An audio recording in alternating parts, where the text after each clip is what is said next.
Half a day and good afternoon. The Committee on General Government Operation and Appropriations now called to order. Today is Monday, May 13. The time now is 2 o'clock.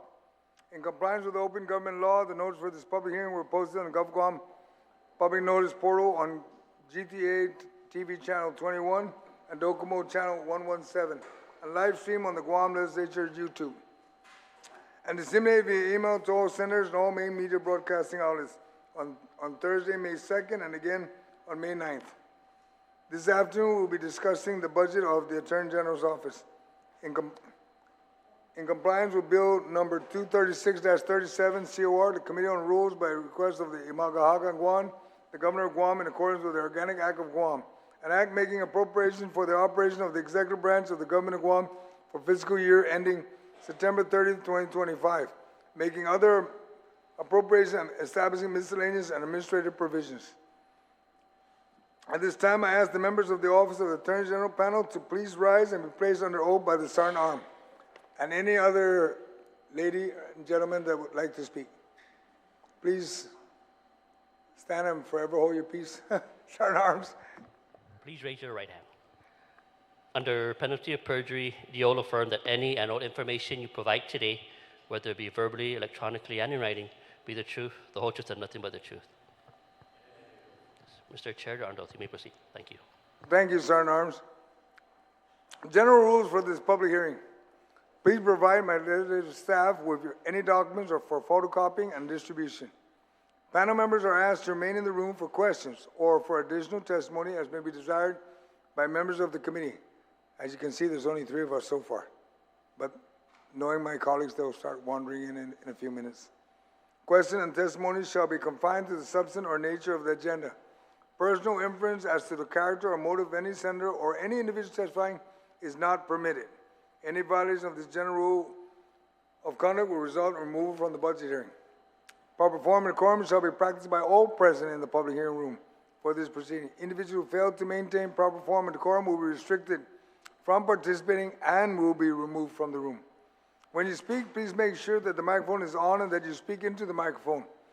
Please state your name and your title for the record. I'd like to acknowledge my colleagues that have joined me this afternoon. We have Senator Roy Kanata, we have Senator Tello Tadiwi, and Senator Jesse Lujan. And with that, I'd ask the Attorney General, Mr. Doug Moylan, to please give his presentation of the budget. Thank you, sir. Thank you, Mr. Chairman.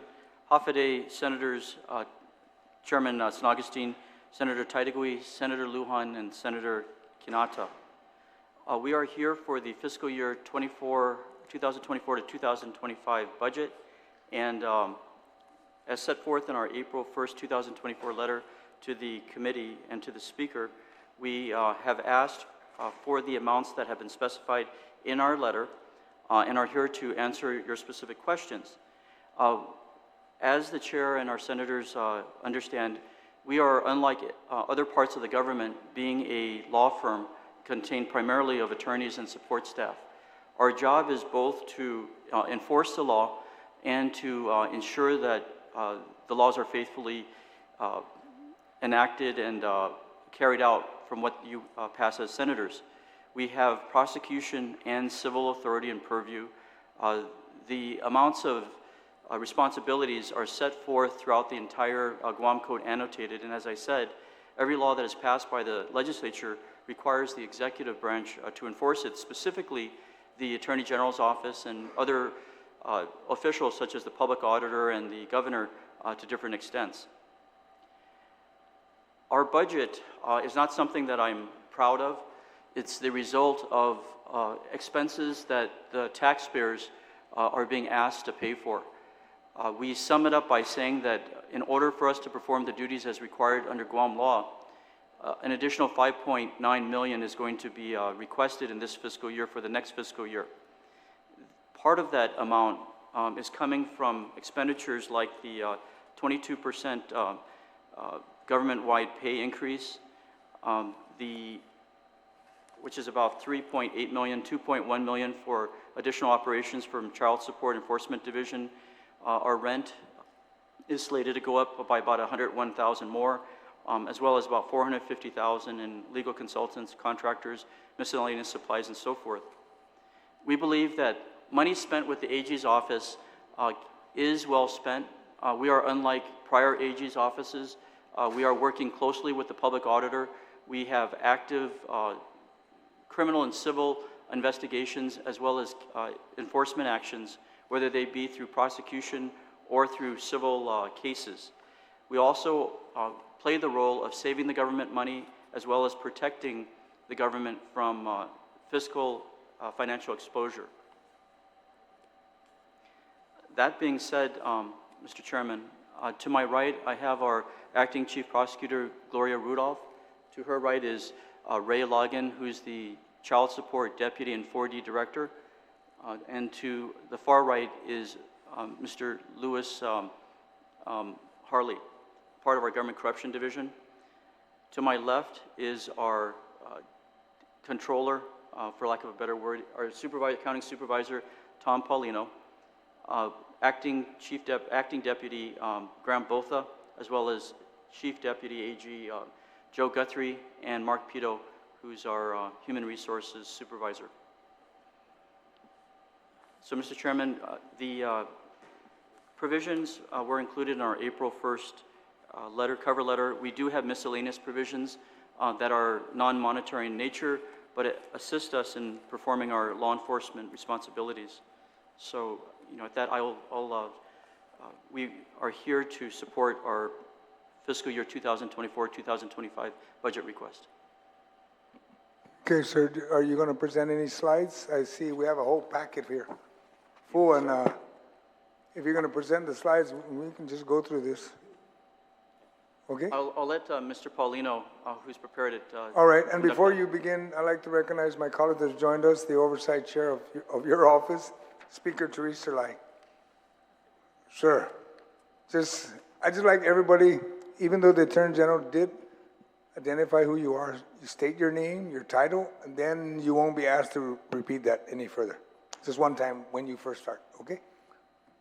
The guy with the money, go for it, sir. Thank you, Senator. Good afternoon, Senators. If I could have the slide put up. My name is Thomas Pluno. I'm the General Accounting Supervisor for the Office of the Attorney General, and I'll be presenting the budget. Next slide. This is just a breakdown of the 24 approved budget and what we're requesting. And it shows at the end what the differences are. And I'll be going through some of them to kind of show you where all of the major differences are. We are asking for 5.9 million increase. The next slide, please. So for salaries and benefits, we're asking for 3.7 million. This is going to cover the increments for FY 2025. There was an increase in retirement rate, so that's almost $500,000. The implementation of the attorney pay plan, which is $600,000. We have vacancies in general fund of $2 million. We are asking for some new positions. That will be $530,000. And there are some vacancies in child support that we're asking to fill as part of our audit that we went through.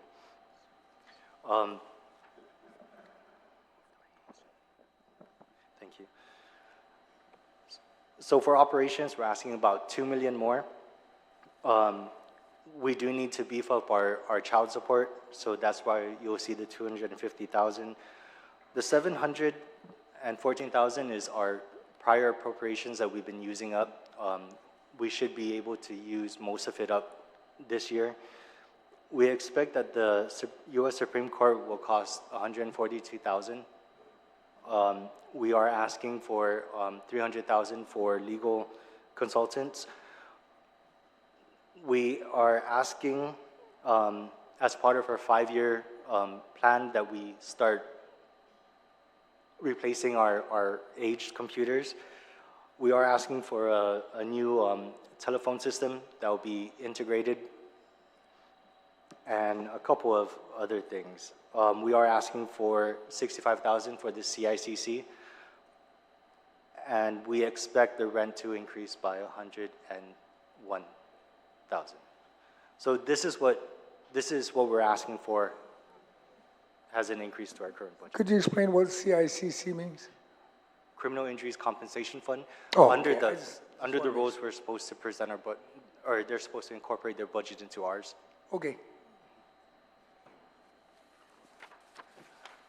The next couple of slides are going to be about the provisions that we're asking for. The first one is a change in the contractual. We're asking if, or this provision, the way it's written, would allow us to hire attorneys on contract. It just cleans up the law so that we have so it's nice and clear and clean. Next slide. What are you asking on this? You're asking for an amendment in the law? Yes. Okay, submit that separately in writing. This has nothing to do with your budget, right? Yes. Okay, thank you. Next slide. This provision, it includes the Office of the Attorney General. It just cleans up some of our personal autonomy rules. It's currently in our statute, but if we include it in here, it just cleans up all of the different laws, so it's all consistent. Next slide. The second part, B, is really just to clear up that if there's any grievances, they will go to the CSC, Civil Service Commission. Next slide. We're asking that this be considered. This is the AG's compensation. We took the judiciary's language and we incorporated into our existing, so it kind of gives us a range that will be available for the AG. Next slide.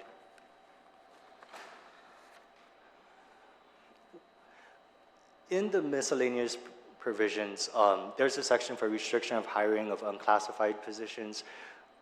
The AG's office is asking if we can include for our office the positions within the Office of the Attorney General, and this is to this is for, what's the word? This is to recognize that the AG's office is elected.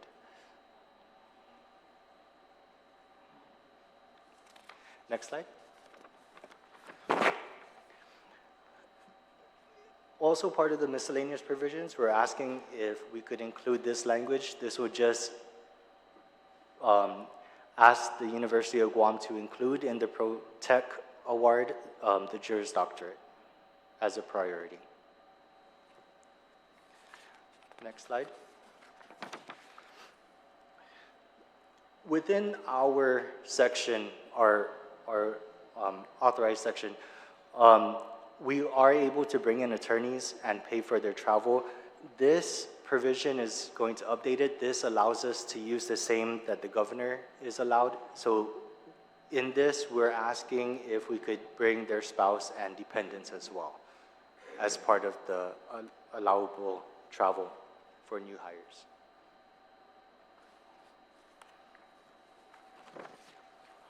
Next slide. This provision would shift the procurement review under 5150 from the AG's office to the Office of the Public Auditor.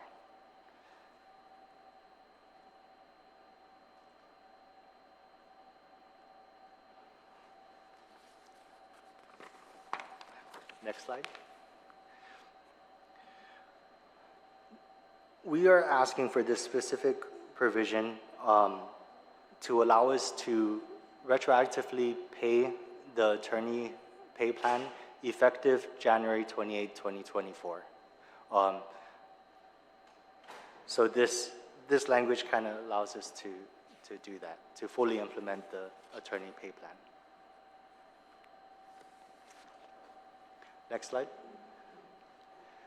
This is the same provision that we asked for last year, and this just allows the attorneys and this is modeled after the DOJ rules, that the attorney could seek outside employment if it's for himself, his parents, spouse, or children, if it's approved by the Attorney General. And if the Attorney General is seeking this, then the Chief Deputy can approve that. Next slide. This provision is to include the Office of the Attorney General. This is to recognize that the office is an elected office, and it would prevent the governor from transferring our employees out of the agency to the other line agencies.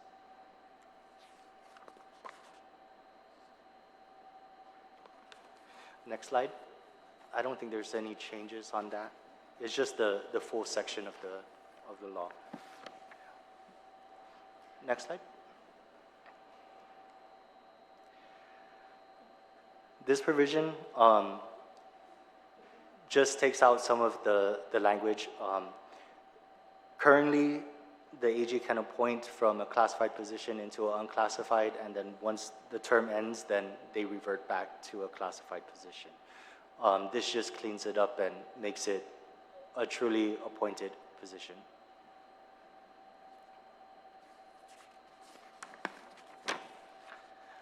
Next slide.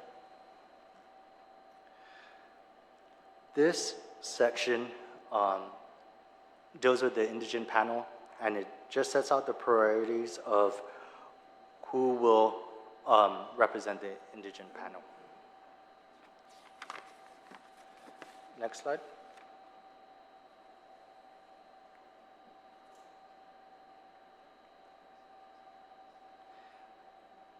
This is a new section. This just sets the parameters that the AG can offer. It has to be 26 pay periods kind of thing. It's the same language that currently exists in law. It's just codified into our section. I think that's the last of our oh, sorry, I think there was more to it. Yes, there is. Still got a couple more pages. It's all Yeah. dealing with the OAB's questions, which is my office questions. So I'll just answer the 10 questions that were asked by your office. The first one was, aside from government appropriations, are there any other sources of revenue that contribute to the OAG's budget? There are several funds that we have from October to February, and I can't give you March only because I still don't have access to the new system. So this is from the old system. We have 389,000 that was collected. Each of them, this shows you where the funds went. The criminal injuries, criminal history clearance goes into the Victim Witness Housing Travel Fund. That's only to be used to help our witnesses in our criminal cases. Notary collected 10,800. Both the CICC and the Consumer Protection Fund receives funding from penalties and fees. The total that was received for the CICC was 20,000. For opioids, we received 86,000. And then into our OAG Special Revenue Fund, we received 268,000. The bulk of that came from the judiciary to help us implement our new PCMIS, our Prosecution Case Management Information System. Any other anticipated funds coming in for the remainder of the year?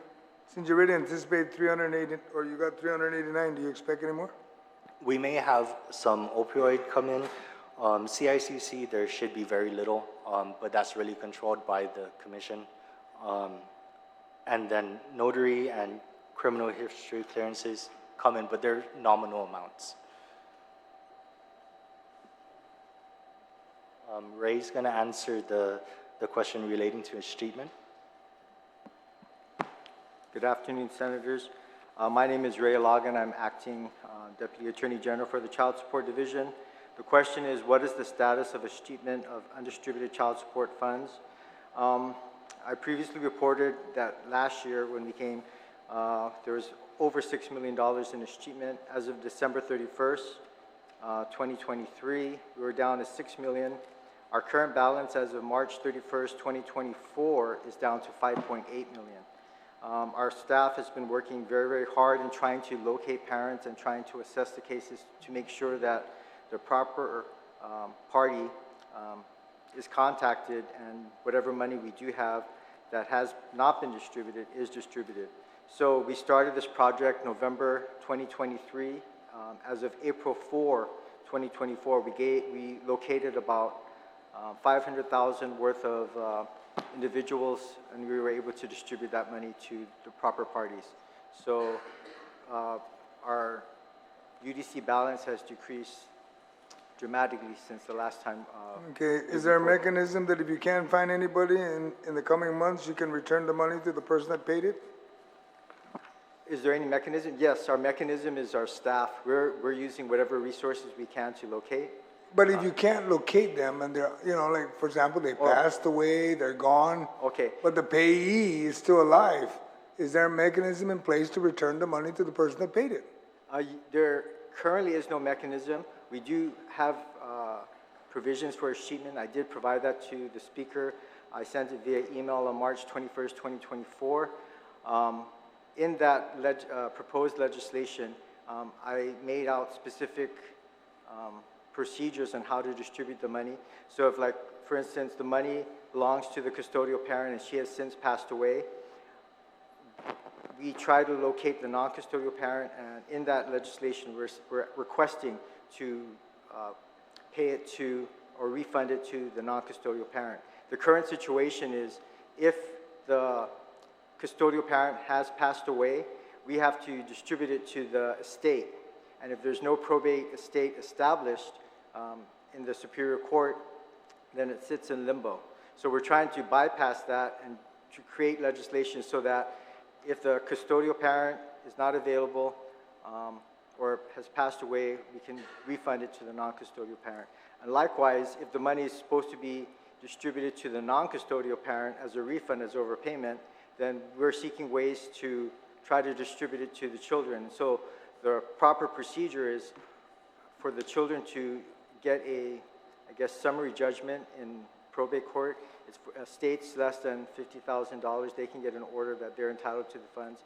So long as they provide us a court order, we can, according to my proposed legislation, we can distribute it to the dependents if they provide us with a court order. So we're trying to think of every opportunity so that we can refund the money as quickly as possible to either the custodial parent, the non-custodial parent, or to the dependents.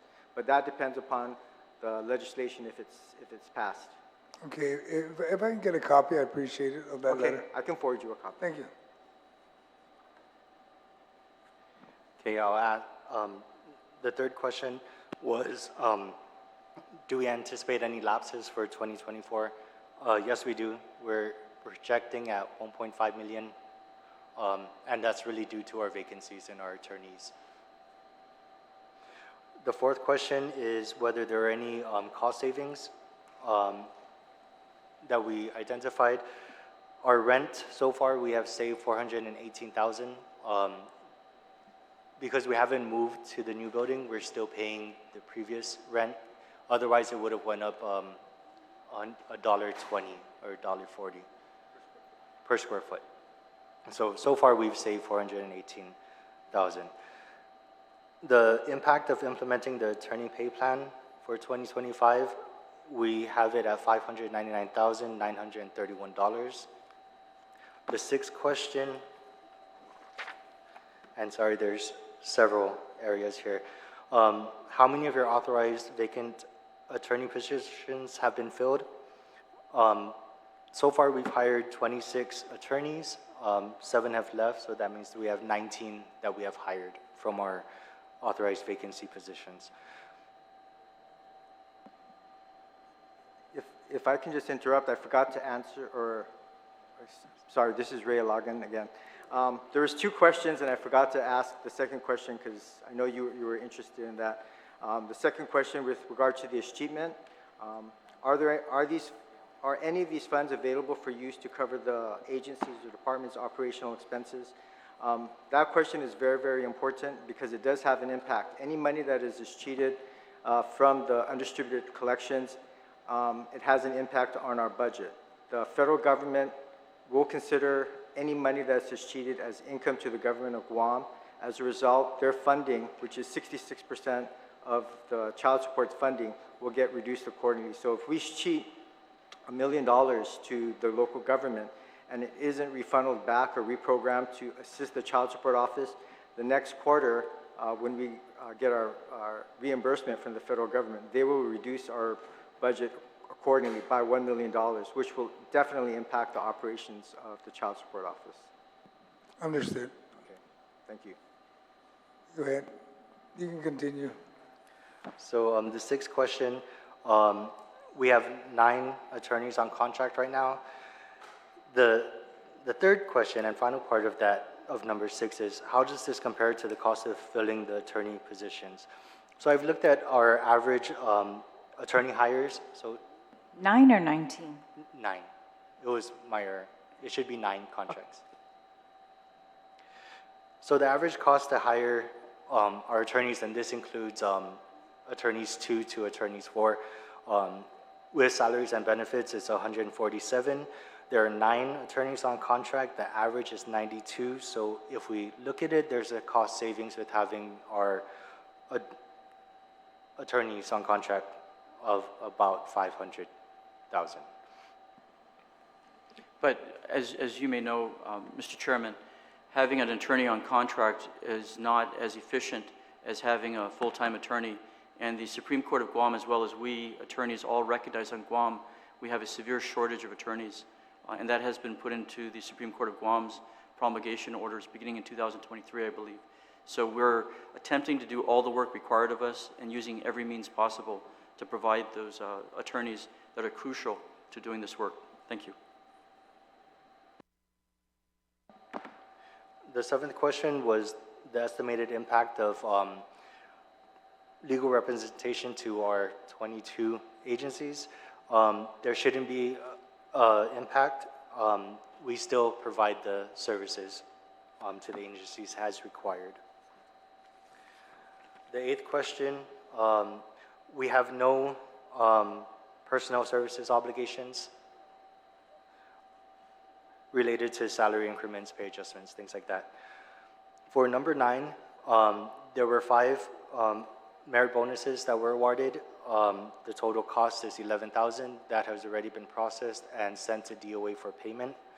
And then the last question is whether we feel that the budget is true to our needs, and the answer would be yes. So with that, I am done with my presentation. Thank you. I'd like to also recognize my colleague that has joined us, Senator Joanne Brown. I have a simple question. You first identified in question number 3, you have 1.5 expected lapse fund. Is that inclusive of all the saving? Yes. It does, right? 1.5? Yes, it does. And Senator, I will qualify that. We have, I think, we're actively recruiting. I'm literally talking to recruits probably every 3 days from off island. That money is not going to be there once we fill up these attorneys that are coming in. We practically have an attorney coming in every other week right now from hires that we've made. And these are full-time employees to fill the FTEs. So although that's a figure of 1.5 million, as we were talking about, the numbers are going up because of our off-island recruiting. I think we're recruiting in at least 7 different states right now. Okay.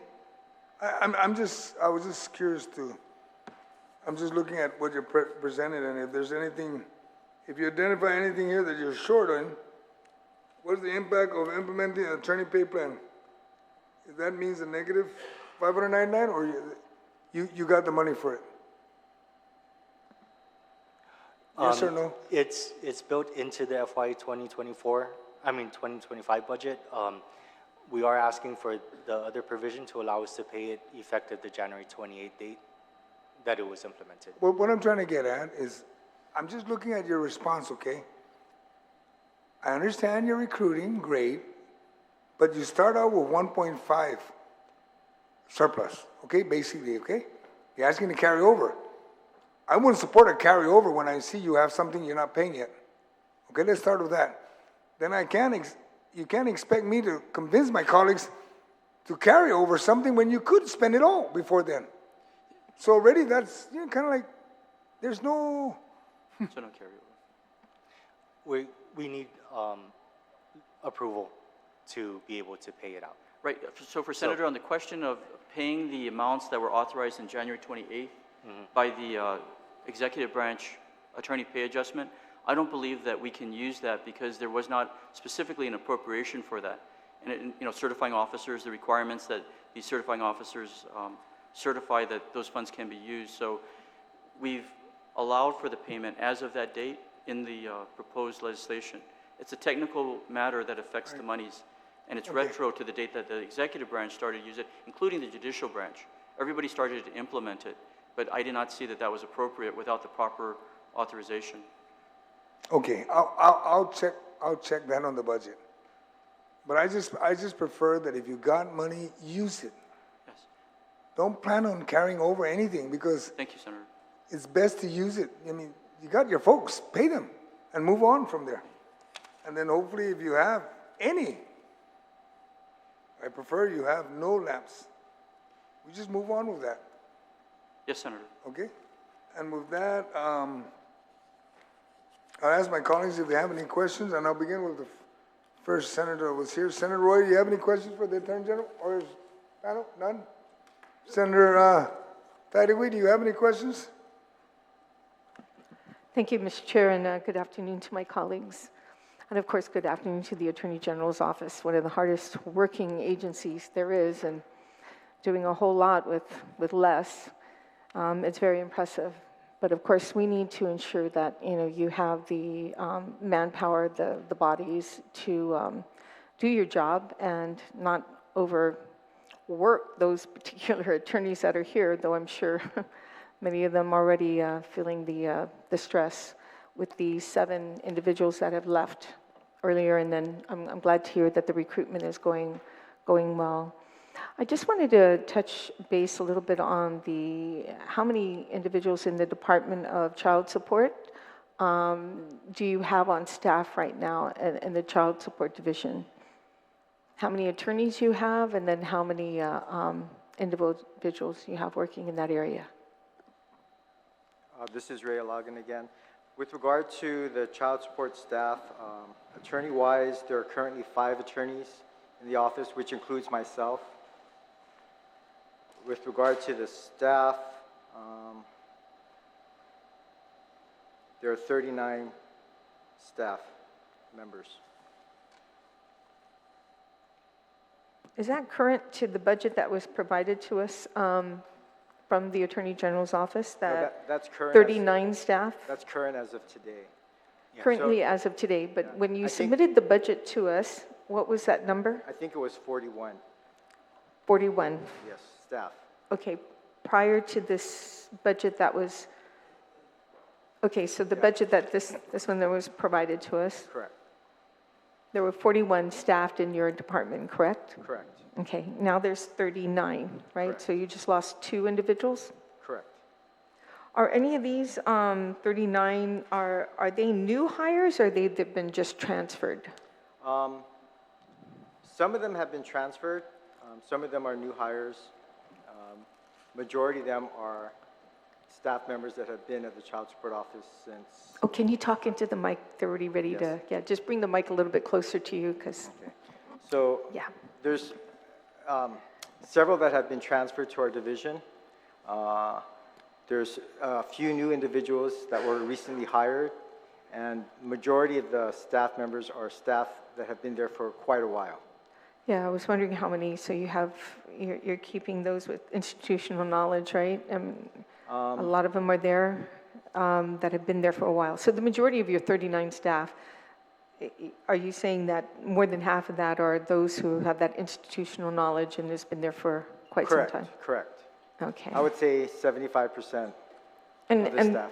what is the ideal amount for this this department within the Attorney General's office for the child support?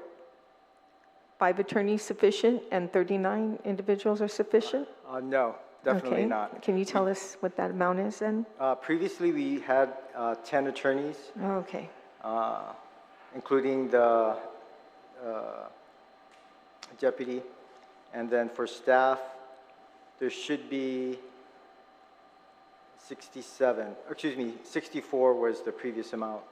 Wow, that's putting a lot of work on the current staff that's there right now. In your budget, did you incorporate the additional, like 25 additional staffers? Did you incorporate that in the budget? Yes, they were included in the budget. Okay, so they are. So those vacant positions in the Child Support Division is included in this Correct. budget? Correct. The Okay. vacant positions are included in the budget. And the additional 5 attorneys? Yes, and the additional 5 attorneys. Okay, it's also been included. Okay. And thank you for that last comment you made regarding if we were to give the money to the escheated funds regarding that.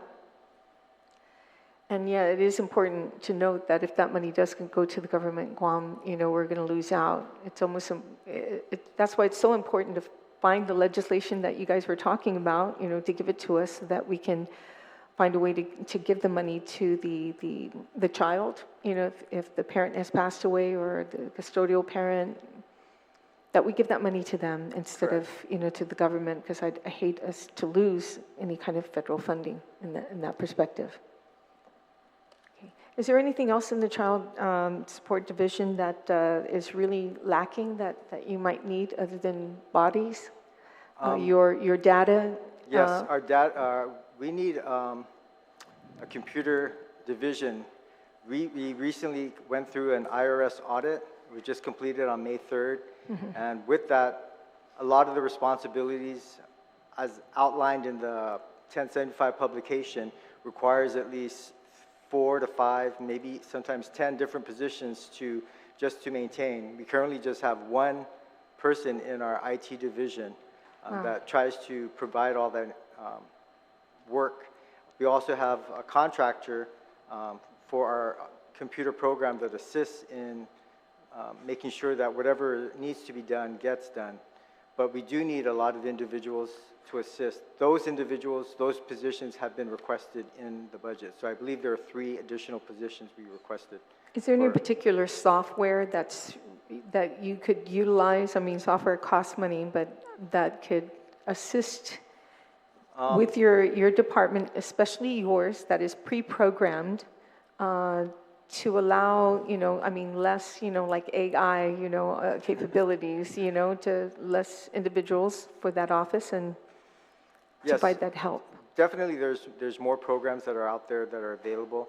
However, our main system is called the APPROPRIATIonssystem. We just completed our migration project, so it's now a web-based project. I think before it was a legacy program, but now it's web-based. It's a little bit more efficient than the previous program that we had. However, it does need some upgrades or modifications, but it's always ongoing. It's something that whenever there's a change in policy of the IRS, we have to change the program. And so currently we do have our contractor that is trying to maintain that. Other programs that could assist, maybe if we have some type of software that acknowledges like individuals that come in, and I know that when I go to like different agencies, we type in that information. Currently ours is we handwrite it in and then we pass that as a note to the assigned enforcement officer. But if there's other programs that can log these individuals, so we can have better tracking, better data. Much better tracking, I think. Yes. That's where we fall short. Yes. In that, and that's why we are here today, especially with those escheated funds, that provides a lot. Have you decided to work with the courts on any of their, like to piggyback on any of their software or programs that deal with in child support? No, because the child support program has to be isolated from all the different, no one can have access to our information because it does contain federal tax information. Oh, yeah. So we can't piggyback off anybody. Like Department of Public Health was always asking for information into our system and we can't allow that even though it'll make their operations more efficient. Likewise, the Department of Labor is asking access to our information and we can't give that out because it may have them access, or they may get access to federal tax information and will be in violation. Well, I definitely think that if you can think outside of the box, provide any kind of additional assistance to this, especially this department in the Attorney General's office, it's going to go a long way with a lot of the concerns that, I have with child support. But we need to be more efficient. That's the most important thing. And I think, Mr. Attorney General, the IT side of this, for the Attorney General's office, it's not just, for child support, but also all around the whole Attorney General's office. We're finding out that where people go in, the hijacking information, changing data. I mean, this is the reality of today's, criminals. Yes. And it's all cyber security. Are you working at all with the IT department in Guam?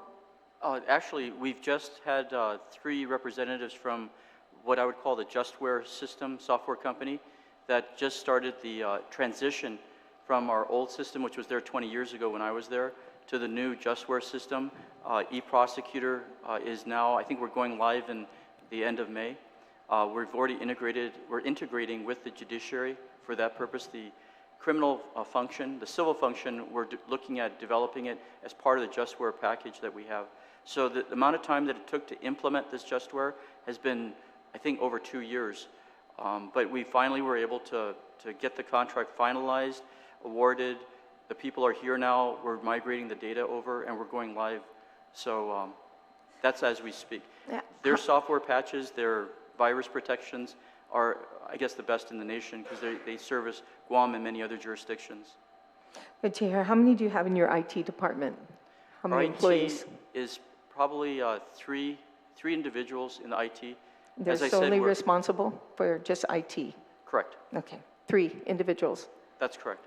Is that enough for that department? No, it's not. How And many do you need? We probably would like 4 more. 4 more? So Yes. did you incorporate that in your budget? No. Like I said, this is the new wave of crime, is all in cybersecurity. And, in every aspect of the word, we have great attorneys that can deal with child support, can deal with, white-collar crime and, all those other areas. But, cybersecurity is probably going to be the largest criminal acts that are going to be committed, moving forward.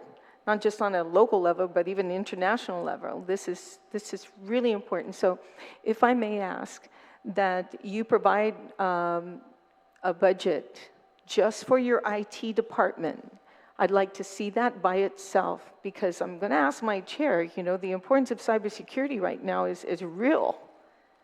You talk about efficiency, but most importantly, the security of your agency.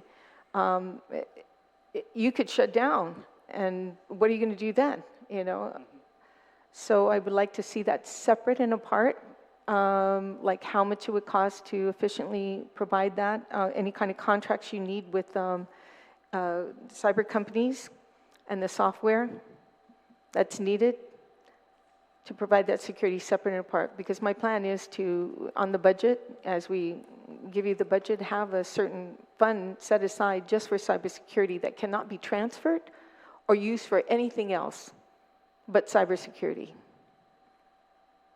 That's that important. Yeah. Okay. Other than that, that's really all I have. You guys are doing a great job. I really appreciate the White Collar Crime Division. Can you just give me a little insight on how many attorneys you have in your department working on that? This is, government corruption, and that's Senator Brown actually has been real big on this, but your agency, your department. Yes, half a day, Senators. My name is Louis Harley. And just talk closer into the mic if you can, please. My name is Louis Harley. I'm an Assistant Attorney General in the Government Crimes Division.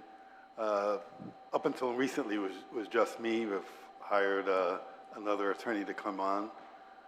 When I started, there was another attorney who actually left the department, so we need bodies.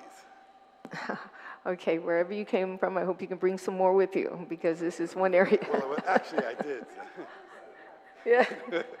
We definitely need more in that department. You know, we need to stop, you know, this bleeding of government funds that are not going into the right direction, but, That's correct. and we're falling short on accountability and transparency with most of these agencies. And it's important that your department is well-staffed. Yes. So hopefully we can move that. So those two things are my important ones. It's funny that you two are sitting side by side, you know, to, Senator Titlegy, just to clarify, since I took office, we've had a government corruption division, and my chief prosecutor was, in fact, the individual before Mr. Harley came on that had been spearheading many of these OPA reports, of which there's more than 22. We have more than 30 active investigations that are going on right now in the government corruption division.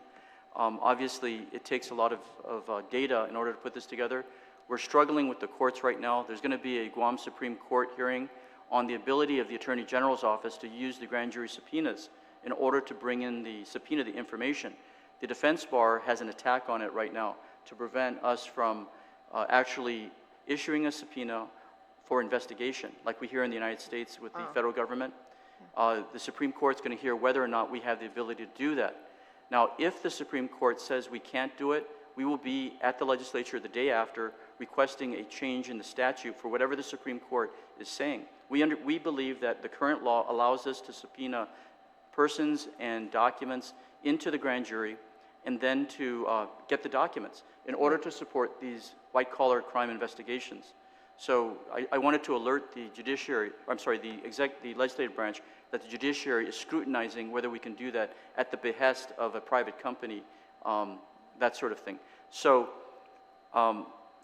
after that, right now we have two government corruption, solely dedicated government corruption prosecutors. I have a third one, a CPA, coming in this month in order to take hold of these OPA reports and then to push forward this whole effort. But obviously we need the support staff like investigators. It's not just the prosecutors, but the investigators.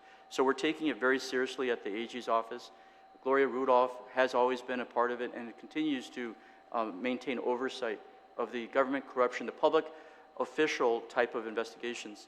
This declaratory judgment that's going up before the Supreme Court on May 20th for oral argument, in fact, came out of the government corruption division. That is the pushback from, unfortunately, our executive branch cabinet level officials that we're being hampered or they're interfering with our ability to get the information out of the investigation so that we can have a righteous case. Thank you for that information. That brings me to the other question regarding paralegals. Do you have any paralegals in your office employed? We have numerous paralegals. I think they're probably in excess of 10. We have been actively recruiting out of the University of Guam. Training is a big part of it. Part of what Ray Logan was talking about, 20 years ago, many of the people that were in the child support division are still there and are now retiring. Practically every month I'm getting notices of retirement of people from the child support division. So the AG's office, like many government departments, is going through somewhat of a brain drain, but we're finding a lot of future employees through the University of Guam. Yeah, we're finding out, you know, that many people are leaving or retiring. I mean, our population is aging, and it has a lot to do with that. I do realize that. But, you know, paralegals, they're not really through legislation. They're not codified, really, the identification of them. So I'm introducing legislation by next week regarding paralegals. And having them recognized, codified into Guam law for their true definition.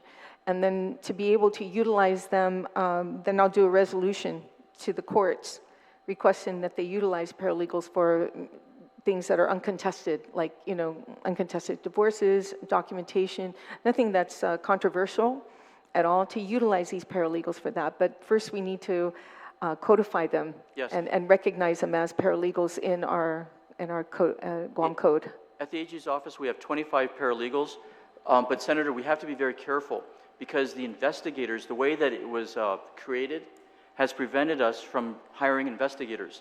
They require post-training, they require all these credentials in order to get through the door, and I'm working with Mr. John Lazama on their 2-year temporary certifications, but we are in desperate need of investigators at the AG's office. Right. Yeah, so, you know, I thank you for everything that you're doing for us.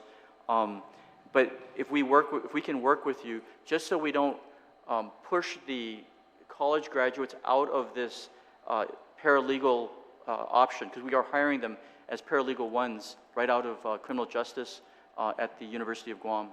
I guess the definition is to separate the two, you know, Right. just to make sure it's not, yeah, I know it's not weeding them out of a job opportunity and providing more critical work. I attended paralegal school for 2 years. Never finished it, but I do know that there are qualifications that are needed, you know, certifications that are needed, as well as internship before you become a paralegal. But investigators are a different story. Yes. So I will be sure to bring this to your office to review, to make sure that I don't step on anybody's toes. Thank you for all your help. We know that you're Yeah. very supportive. Thank you, Okay. Senator. Well, thank you so much. Thank you, Mr. Chair. Thank you. Senator Lujan, do you have any questions or comments for the Yes, I panel? do. Thank you. Thank you, Mr. Chairman. Good afternoon, General, your afternoon, deputies, Senator. and your staff. Thank you for being here this afternoon. Mr. Logan had mentioned that they have 5 attorneys right now in the child support division, and actually they previously had 10. Now, you know, we have all these things going on right now that we've never seen before on our island in regards to crimes being committed, groups that are being formed that we've never seen in the past. And we know that that your staffing pattern based on the attorneys that you have right now is not ideal. But what would be the ample numbers that you have regarding that? And Mr. Ilagan, or Attorney Ilagan, said, you know, he has 5 and he definitely there was 10 before. Now, I don't know if 10 is sufficient or not, but again, in the criminal division and then the government corruption division, there's only 1 at this point. What Yes. would be ample at this point? And if that ample number, was that included within the budget? We have a room for growth. That's why when my accounting supervisor mentions lapses, these things are being burnt up very quickly because we are actively recruiting. So the number is going back, and I'll have a conversation with Tom about making sure that we be careful by that word lapses. But I mean, we are, how many do we have attorneys? We have about 30, I think we have about 35 attorneys in the office. We need to get up to at least 50. There's another judge on the bench now. There's, we have many of the investigations that are ongoing.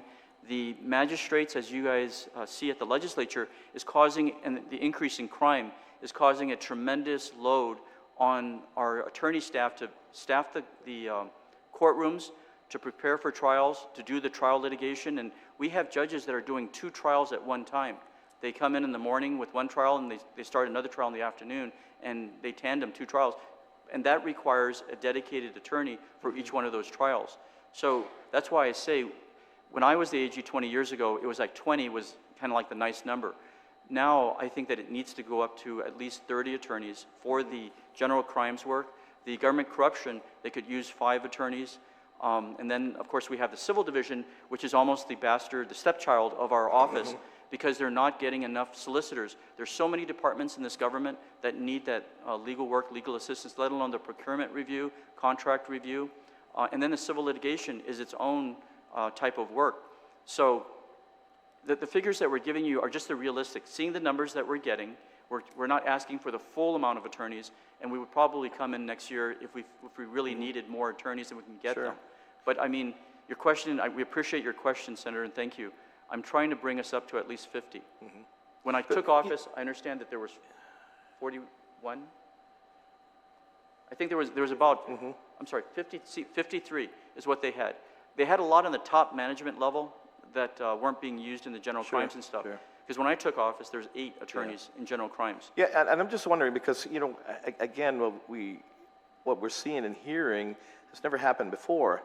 And I'm just wondering if it's a combination of different things, whether more drugs on Guam and the fact that these people that are being rearrested, you know, have these rap sheets. So they know the system, and they probably know the government's Achilles heel. Thank you. you. That was that catch, release, reoffend program. When I came in January of 2023, I changed the procedures for the magistrates, because catching these guys and keeping them in on the point of contact with GPD and the arrest will protect the crime victims and the rates from going up, because as our reports are showing, when they're being released, they're committing another crime. And that's just what they're detecting. There's a percentage that the police don't even know that the person that committed a crime was one of the releasees. Gloria can talk more specifically on some of the increases, but I am seeing the increases, and we see it with the rearrests that are occurring. Good afternoon, Gloria Brudoff, Acting Chief Prosecutor. And yes, this meth epidemic, it's a very unique situation. I know when I was a defense attorney, there was a sympathetic outlook, to people who had addiction issues. But long-term use of methamphetamine really compromises functions in a way that other illegal drugs did not, which lead to other crimes being committed, and these are violent crimes. They're crimes against the family, sexual abuse, family violence, robberies. So, there is the whole meth-induced psychosis, which has not been fully examined, and I think it is starting to be examined in some of the cases that are before the court now, because you're seeing a lot more pleas of not guilty by reason of insanity. And then you're seeing a lot more reports from the doctors where they are finding that the person was incompetent at the time they committed the crime. So that leads to the mental health court, which is spearheaded by Justice Barcinas as well. And it's taken on various formations. Before it was Judge Senzon who used to head it. And the approaches change because the people change and the nature of their elements change. And we're just struggling to keep up. And that's in the Guam Behavioral Health, which, and even DOC, which they've really accommodated this epidemic by having an annex in DOC. So even that is something that Judge Barcinas is looking at adapting, where perhaps it'll be at Guam Behavioral Health instead. Because, as you know, DOC is overflowing. I think we have over 900 detainees and prisoners there today. So the nature of the meth epidemic, but also I think the previous administration, they really emptied out the prosecution division. That's something you could see on the defense side. You would have no one showing up for calendar. And so that prosecution division was neglected in the previous administration, and we are rebuilding it because it's time to really take control of the crime situation on Guam. And any other questions? Sure. Yeah, no, let me ask you this question as well. As one that was in the defense side of the House at one point, what is the a person that may be addicted to meth and have gone through the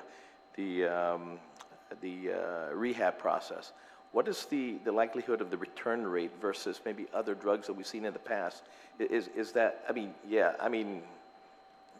what would you see at this point? Because maybe it's on the rehab side that maybe not all rehabilitation for this kind of drug is the same for rehab for meth or whatever it is that is out there now. Because I've never seen some of these the actions of some of these what we call meth addicts or something we've never seen before.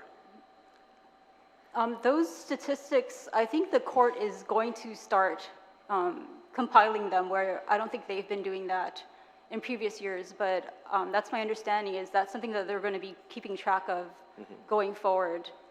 And but just in your side of the house, that the return rate to return back to addiction based after again going through a rehab program, is that pretty? What's the success rate for that? Do you know? And as a former defense attorney? I'm sorry, no, I don't. Okay, no I problem. would just be guessing. Yeah. I would say that the success rate is low. Very low. For the adult drug court process program, and because of who we're seeing back in the system. Sure. The two categories that I believe that are the greatest danger to our community right now are the meth addicts and the repeat offenders. And often they're kind of mixed with one another. But to give you an idea of what we're facing in terms of staffing the court system right now, we have the civil court, the criminal court, the family court, child support, veterans court, the adult drug court 1 and 2, the juvenile drug court, as well as the mental health and the restitution courts. So the AG's office is responsible for staffing all of these courts. Some of them are therapeutic, geared towards like the veterans and stuff like that. But I mean, and that's one additional, the Veterans Treatment Court. The court is very good about specializing right now. They're going to the states, they're finding the latest therapeutic approaches and specialization, but without the AG's office and the attorneys that you see in front of you today, the system is not going to work as well as the court wants it to work. And that's why we're pleading with you to give us that discretion on the funding. As you can see, we're catching up, and it's the attorneys. It's the key thing is the attorneys, not having them available on Guam and having to bring them in from off island. Now let me ask this, and I'm asking this out of ignorance. In the ideal situation, you're talking about the different courts that your attorneys have to attend to. Now, do you spread your attorneys out then, that maybe a criminal attorney will be going to civil litigation and things of that nature, whereas in the ideal situation, you would have civil litigants go to the civil and the criminal prosecution side? I mean, that you would have specialty attorneys within your agency and concentrate on that? Or, I mean, do you have crossovers? I mean, I know you guys are all trained in basically everything, but you have specialty areas, right? Yeah. Definitely, when an attorney practices in one area, they become better at what they do. Sure. We've been borrowing from our civil division, our child support division, having them staff the courtrooms, having to free up other attorneys so they can do trials. So it's like a private law firm. Usually the practitioner can do civil and criminal at the same time, and that's the docket. When I took the office, that was my approach because we don't have enough lawyers. It continues to be the approach, but we're growing in numbers right now. There are attorneys coming in from off island that want to work on Guam like they used to for decades. They came in, they worked as a prosecutor when they're young, and then they stay with Guam or they move on. But I mean, we're getting around the problem that we're facing. But a big part of it is the meth problem, as everybody seems to recognize. But the meth addicts, you can't release them. It's playing Russian roulette with our community. You're going to have somebody injured because these people can't control themselves. As much as they say that they should, as much as there's compassion on our judiciary, our office is seeing the harm to the crime victims. You know, and that's our focus, is to protect the community. Yeah. Now, let me ask this as well, because all of you have graduated from universities. Are you working with the different universities to look at maybe the new graduates? Yes. That may come out here? I mean, maybe they want big jobs in Manhattan or something like that, but they need to get their feet wet, and they need to get their resumes up, right? Well said, Senator. I've got at least two special projects coordinators specifically that's how we have this amazing result that we're getting right now in the AG's office with our recruiting. We've got like Santa Clara Law School, my alma mater. We're recruiting from there. I've spoken with them, and I think 7 states, and we're changing the states every month to a different state, depending upon how many hits we get. So all this in like one of our miscellaneous provisions, they often have to move their lives. They're asking, can they bring their car over? We only have 2,500 pounds of cargo that we could move for them. We're doing what it takes to bring them in. Well, the younger attorneys don't have that much baggage, Exactly. right? We've got two or three coming in this month by the end of May, and we call them attorney ones. Yes. Now, what is the provision? I mean, how long would they stay here then? I mean, you know, when they're hired? The Supreme Court of Guam very graciously increased the temporary license from 5 years to 8 years last year. Okay. So now it's more attractive, especially for the older attorneys, the empty nesters, I call them. Their kids have gone off to, they're over 18, stuff like that. So they're ready to move. They want a warmer climate or a different scenery. So that's the type of recruiting that I'm seeing out there. Okay. And yes. So you're attracting both the newbies and the empty nesters, pretty much. The whole gambit, but there's a lot more attorney ones and attorney fours that I'm seeing. Okay. On your office space rental, I see that in 2025, that's going to go up 128,760. Is that for the space that you're going to be moving into, or is that the same space that you're at right now? No, it'll be the new one at the new one right down the street over here. Okay. But Senator, I did send over that bill, and I'm asking and this with the chairman. I think last year we had a conversation early on where planning to have a permanent location on government property is really for the best interest of the community. And that's why I'm asking this question, because what's the difference in the square footage that you have now versus this one here? Roughly. What is it? You have more square? It's about the same square footage. I know that child support is We're trying to put everything within Okay. what was available there. Child Okay. support is going to be crammed in a bit, but yes, The it's square only footage is going about the up- same. Their square footage is about the same, right? It's about the same. But- We're but- going up about But the 101. parking space sucks down Yeah, here. it's bad. It's bad. Down here, That's why I'm really. saying, we have realtors out there Yeah. that with the amount of rent we're paying per month, we could buy a building for 3 years. Yeah. Sorry, 5 years?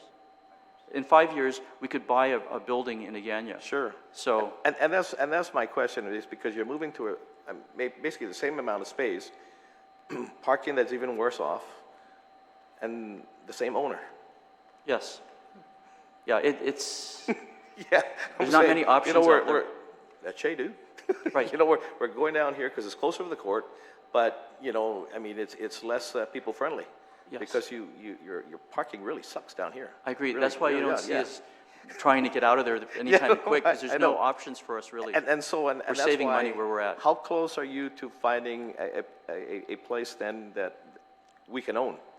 Well, I sent in a bill, and I'm hoping that it's introduced and acted favorably upon, because with the exact rent we're getting right now, as I said, in 5 years, depending upon the negotiations and things, we could actually own a permanent home for the people of Guam's law firm.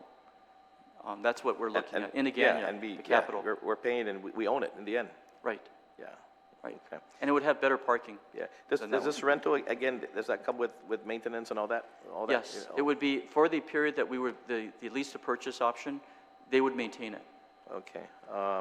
But that's how the bill was constructed. Okay, so this space rental here, are there a certain amount of years then that you have to because it was if 4 years. this bill passes, if the bill passes and you're all able to go to a place where you can rent to own, I mean, you might be committed to what, 5, 6, 7 years, or No, what is it? that one, the one A that we're yearly looking basis? at is terminable at any time. Oh, We put anytime. that in the provision, the contract. The new place, right? Yes. The Bank of Guam, right? Or the Yeah, Bank the of Hawaii? Bank of Hawaii. Bank of Hawaii. Right. Okay. Right, we have a provision in it that we could terminate it at any time. Okay. One other thing, last one. 11,000 for merit bonuses. Would that make you current in your merit bonus payout? Yes, it would. And we already sent it down to DOA for processing. It's just Okay, a matter so of time. that would be your office at least will be current with the Yes. merit bonuses, okay?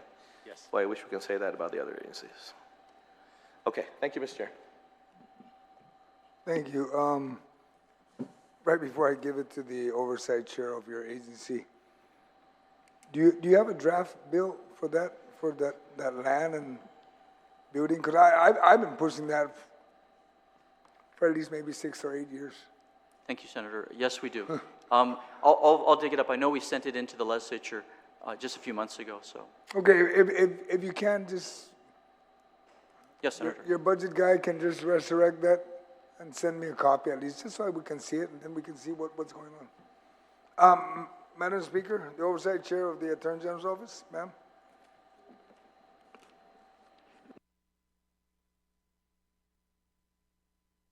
All right, Senator Brown, and then the oversight chair will be last.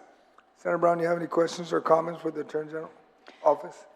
Thank you very much, Mr. Chairman. Certainly good afternoon to our Attorney General and your staff that's here to meet with us on your budget.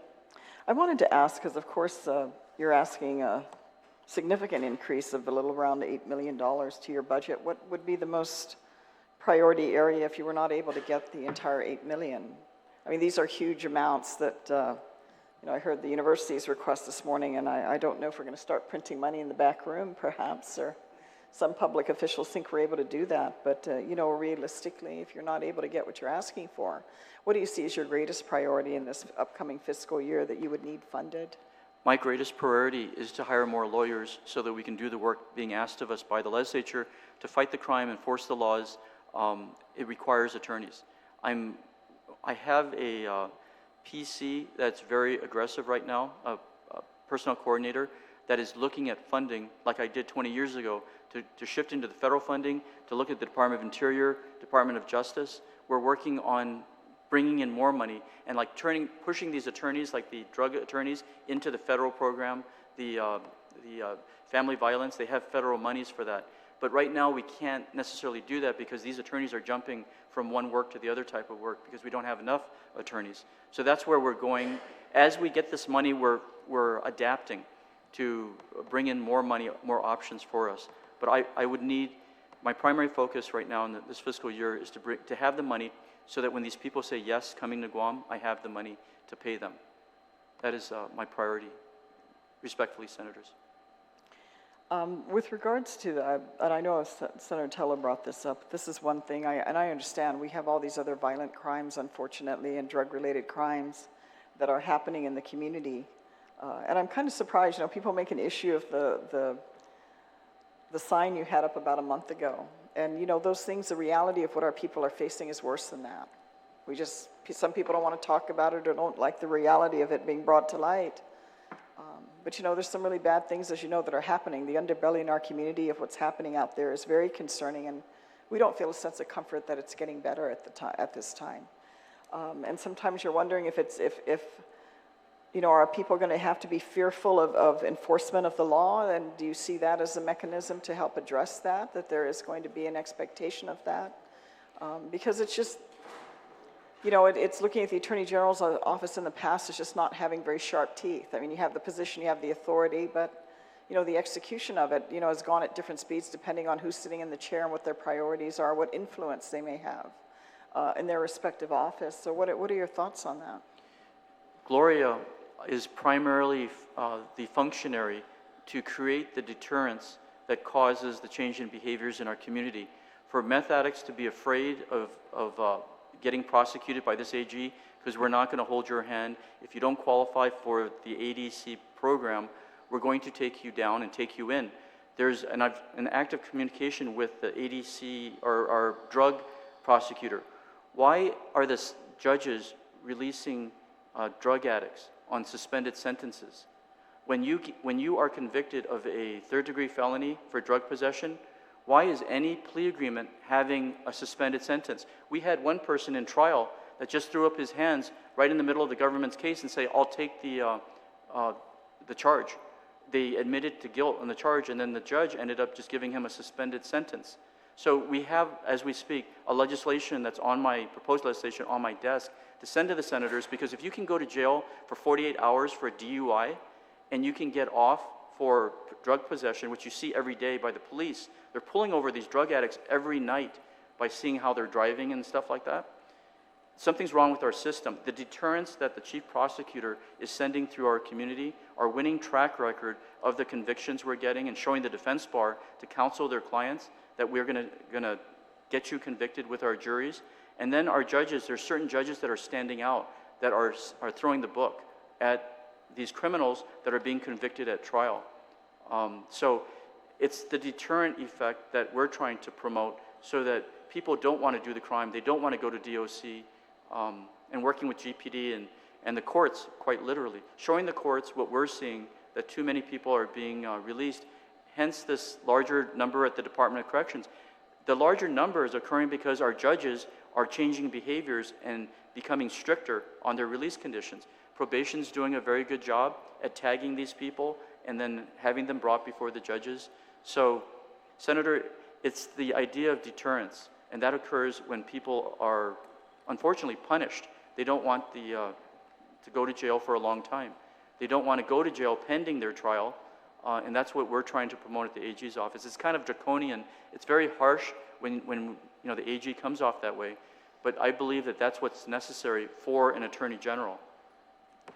And we have other programs, by the way, that we're working on, and probably you'll be seeing in the next month or two that will show a deeper delve into the addressing this drug problem. But right now, it's prosecutors. It's having a prosecutor in court to deal with the large court calendar, and then freeing up another prosecutor so they can prepare for trial, not do it 2 days before trial, which I'm seeing, and it's intolerable. You need prosecutors looking at the case from the day it's magistrated to all the motions that could be brought, the quality of the evidence, the quality of the testimony, and then being ready for trial. Without enough prosecutors, we can't do that. Mm-hmm. So that's where the money is going. It's the first thing I ask our recruits, how would you like to serve as a prosecutor? And I push them in that area to serve as a prosecutor because we need them. So why do you think, I would say that for our people, this is like on the top of the list of concerns they have? in our community right now. And so why do you think you're not getting that support? Well, there's a government corruption division. There's certain things that we're doing in the AG's office, and 16, 17 years ago, it was always the government corruption division that created problems with cabinet members and things like that. But why? The feedback from the commoner, I believe, is out there. We're seeing it in the juries. The juries are convicting on Guam. They're seeing the problem, they're seeing the evidence, and they're passing judgment on conviction. So I believe the common person is seeing it. But in order to do that, you need the prosecutors. So that's how I'm seeing it right now. There's no workaround to it. For the number of judges, and I think there's at least 10 judges on the bench. Some of them are full-time. Other ones, half their calendar is on criminal cases. And then you got the 2 magistrates that are daily. It requires physically a prosecutor to be available to sit there in front of the judge for half the day, if not the full day, taking the case movement on its way towards a trial. So when you're speaking of our outreach, the billboards are a messaging platform. It creates fear in certain people, and it creates confidence in others that they have a government, a prosecutor's office, that's actually going after the criminals and is convicting them. There's different messages that we put on our outreach platform type billboard, but fear of punishment is a deterrence in itself. And I think the judges consider that when they pass sentences oftentimes. The other thing too we've mentioned before is, while we know, again, we understand your resources are limited, and, the more serious violent crimes in our community, obviously, we understand is a priority. But certainly with our experience in government, the flagrant abuse that exists in the government itself, we're here going through the budget process, and, the legislature, I'm sure, will approve another $1 billion+ budget.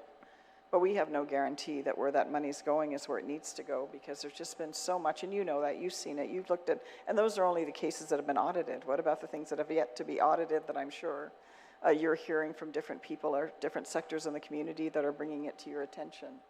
And I also think because it's gone on for so long, that it's just permeating, and it has permeated, and I've been, 35 years now in government. I really see that, almost to the point that they're very casual about it and they have no fear. It's the court cases, Senator. It's the 2 that Gloria filed in 2023 as the deputy of the Government Corruption Division. It's this idea, when you see what's going on in the judiciary about the governor challenging the ability of the Attorney General's office to prosecute public officials by saying they're our client. Nobody is our client on a personal basis. Mm-hmm. And to have government, and there's about 8 of them, that are going before the courts and saying that you can't prosecute me because you represent me like a private attorney would. And that's what we're going before the courts on in about a week, on May 20th, when the judiciary is going to look at, can the Attorney General prosecute these people in our government? This idea that we just received the amica from the Guam Power Authority, Guam Water Works Authority, the Port Authority of Guam, the Guam Memorial Hospital Authority, they all got together and put together a brief that basically says the Attorney General is like no other attorney. They're just a private attorney, and that they have to follow you can't sue the government official because you're there to serve the officials. But in fact, we serve the people and through the People's House, the senators, as you pass your statutes, they're attacking the procurement. They're saying that the Attorney General should not be part of the over 500,000 review of the procurements that are going on. Well, it wasn't to help them, it was to protect the people's money and be the check and balance in the system, which wasn't there 20 years ago when I was the AG. But now you've put the public auditor and the Attorney General in the process hoping to stop the corruption. And it's continuing because they want control. They want to hire their own private attorney who's answerable only to them and that will green light their procurements. And then, like I said before, chasing them after the fact. It's harder for us to chase down these government officials once the money has been paid out, like the Guam Memorial Hospital investigation that's ongoing. They ended in 2022 when I became the Attorney General. Curiously, they ended that contract. Why did they end it? So, that's one of the many public auditor reports, Senator, and I agree with you 100%. But this is why when they speak against us, a government official speaks against us, we have to follow the money. Why are you speaking against the attorneys for the people of Guam? And I thank you and Senator Taitigui and all the senators up here for your support. And I've seen it through what you've been doing, and it comes down to our budget so that we can do what we need to do and enforce your laws. Well, we certainly look forward to you strengthening those key areas because, I mean, again, I agree. I think it will be a deterrent. But because these individuals have been able to get away with it for so long, and that doesn't just include appointed officials that sit as directors of department and agencies. I mean, you have long-term employees that have managed to work up their own kingdoms in each of these department and agencies, all the way down to favors, who gets hired, who gets promoted, who gets contracts, who gets favored, who doesn't get favored, who gets harassed to the point that, you know, they're literally pushed out the door, and to the point that many employees will not speak up because they fear. They are more afraid of the own internal politics within their department or agency than they are of anything outside of it. And that keeps them quiet. And the abuse continues and the public money continues. And like I said, it's very ingrained almost in the government. I hate to say this.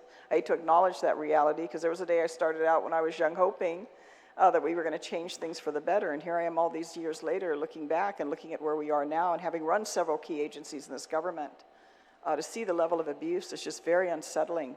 And the idea that these people get away with it, and they have, many of them have as a result of it. So we certainly hope to see you strengthening those areas in your operation, because until that happens, we're not going to see changes. And you're seeing it right now. You're almost seeing the arrogance being thrown back in your face, literally. Yes. Because they are not afraid, and they will use any and every means they have available while they're in power to make sure you have no opportunity to pursue them. When I get a judge that issues a decision that says that you are no longer an attorney for the people of Guam on a government corruption case, that's shocking. That should shock the community out there that a judge of our judiciary has removed the elected attorney general from and disqualified this office from one of the 2 government corruption cases.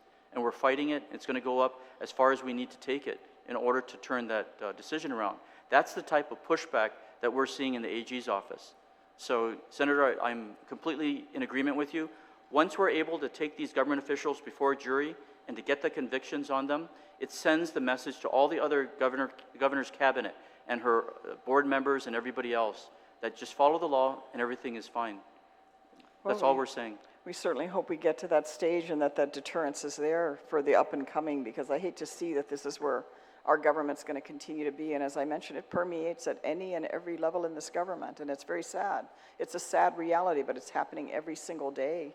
And these individuals continue to do what they do no matter who sits in these seats or who in the past has sat in your seat. And that, I don't think, as you mentioned, you know, the most common person out there, that's their desire or expectation of their government, when there's so many other services that the money that's being appropriated is not going to assist our community where the need is the greatest. So I thank you, Attorney General, for responding to my questions, and also thank you, Mr. Chairman, for the opportunity to ask questions and comment.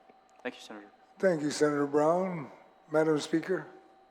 Masi, Mr. Chair. Thank you to the Attorney General and to all of your people here, Chief Prosecutor and all of the attorneys and staff. All right, so I'm just going to go back to the basics, I guess, and the big overview. So you're asking for a $5.9 million increase from last year. And thank you, Mr. Paulino, for the list of how that's broken down, where the increases come from. It's very helpful the way you presented that. So you show that the bulk of it is 3.79. That's for salaries and benefits. That's the increase. Some of this is we can't avoid because of other things that have happened. For example, you have to pay increments. You have to pay retirement. The retirement is a significant increase. It looks like, and I guess we're going to be facing this with all the other agencies as well. And then, of course, the implementation of the attorney pay plan is $500,000 impact, more than $500,000 impact to your agency for 1 year. And then you have $2 million in vacancies. So that's an increase from what you're already paying. You want to pay $2 million more in personnel to fill vacancies. How many of these are for attorneys versus non-attorneys? Or the amounts? This says unfilled, and then there are new? Yeah. Madam Speaker, just to point out before Tom gets his figures there, as Tom said, we had 51 attorneys on payroll. Of course, obviously, they were at a lesser amount, given what we have now. We only have, they're under 40, the number of attorneys that we have now. So there's a cost savings that we get every time somebody leaves the office, and that's why these numbers are a little bit fluid. Are you saying that you have filled 40 out of 51 positions? We're in the 30s right now. As I said, I think we have 3 or 4 that are coming in this month. We have maybe 2 or 3 more coming. I've already booked us for coming in by August. So, and we're talking like family unit. So you want to fill all the 51 current positions that you have for attorneys, and you currently have filled 30. Is that right? About 35. It's more than 35, I Okay, think. but approximately, Mr. Polino, you agree? Yes. All right, and then this general fund new $500,000, what new positions are you creating?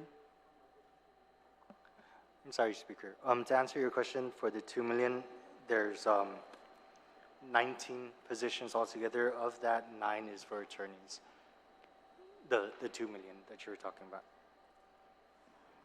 So it's not the balance of 30 and 51. You only want to fill 9 attorney positions?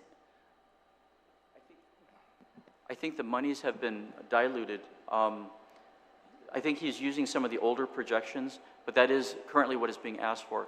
If we're asking for probably an additional $1 million, if I was going to get up to the 50, the number. Okay, yeah, can you just be clear? So it's $2 million. How much of this is for attorneys versus non-attorneys? 1.36 Is for attorneys? is for attorneys.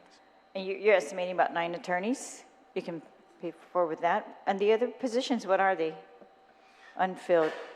Buyer supervisor, data control clerk, investigators, legal secretary, some paralegals, private secretary, process officers, program coordinator, and records management officer. Those are currently classified positions. All right, and then what are the new positions you're trying to create? $500,000. 3 new attorney positions for general crimes, and then there's some legal clerk, legal secretary, and paralegal positions for some of our newer divisions, like the appellate and writing and the corruption. If you create the 3 new general crime, say it again. Sorry, Tom. Can you say it louder too? Attorney positions, new attorney positions? Yes, in the general crimes division. Okay, 3. Are there any other new attorney positions? No, those are the new ones. Okay, and that's going to cost $500,000? Around. Okay, and then general crimes would bring general crimes attorneys up to what?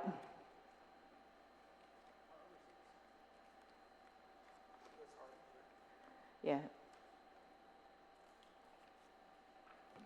Is that Mr. Harley's office, your general crimes, right? No, Ms.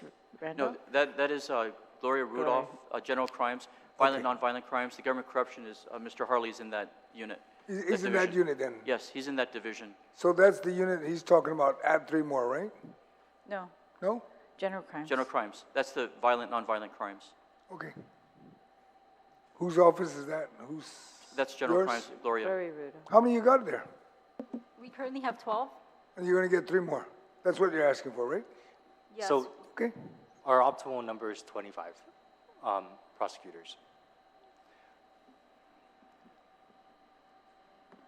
We actually have more than 12 that are serving there right now. As I said, we got 3 coming in right now. We just put Monty May from the child support enforcement into general crimes. So the number is higher than 12. It's probably about 15. And then we borrow from the government corruption division. She has no problem calling them up and saying to do arraignments and other things to our government corruption division. We all help one another there as best we can. All right, and you have several crimes divisions, right? So this is general crimes, general, then you have a general crimes family, and you have a general crimes something else? Thank you. No, there's just general crimes, and then there's government corruption. Government corruption is a separate prosecution function. It's all criminal statutes. The family unit is under the general crimes division, but it's only for family offenses. JP and JD cases. All right, wait, just one sec. So you're saying 25 attorneys in the General Crimes Division would be ideal. You currently have 12, you might be recruiting about 3, and this $500,000 for FY25 will give you 3 more, if you're able to recruit them. All right, and then, so that's the increases in salaries and benefits, and that's the bulk again, like $3.7 million. The other increases come in on operations, and you've explained some of these, but there's 2, I guess. Let's just talk about the U.S. Supreme Court case is going to cost you $142,000. That's a case where we are asking, or the Attorney General is asking this U.S. Supreme Court whether the declaratory judgment statute on Guam is valid. Right, is organic, and it arises from the abortion case that we Yes. believe should not have been acted upon because of the Ninth Circuit appeal. So we can't,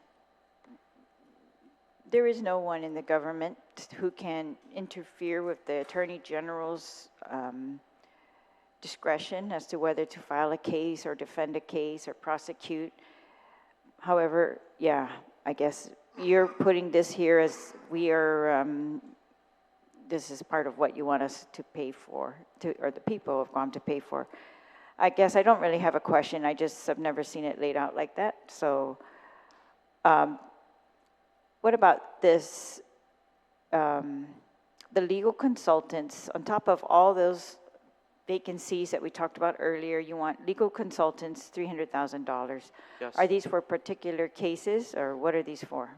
They are assigned to particular cases, but they're hired attorneys under the Attorney General, like a SAG would be, would do certain types of work that we need them for.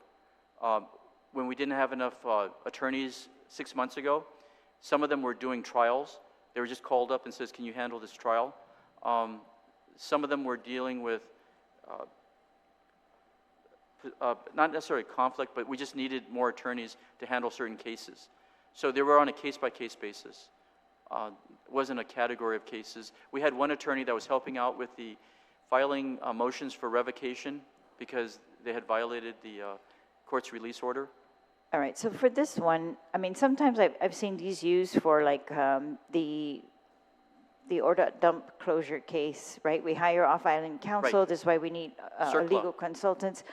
But for this one, you're saying these are pretty much at total discretion of the Attorney General's office as to what the legal lawyers hired by contract as opposed to in the unfilled positions. Correct. What they're going to do. Correct. So that number is going to go down as we hire more attorneys, and it has been going down because I've been asking them not to be fielding out as many hourly contract basis attorneys.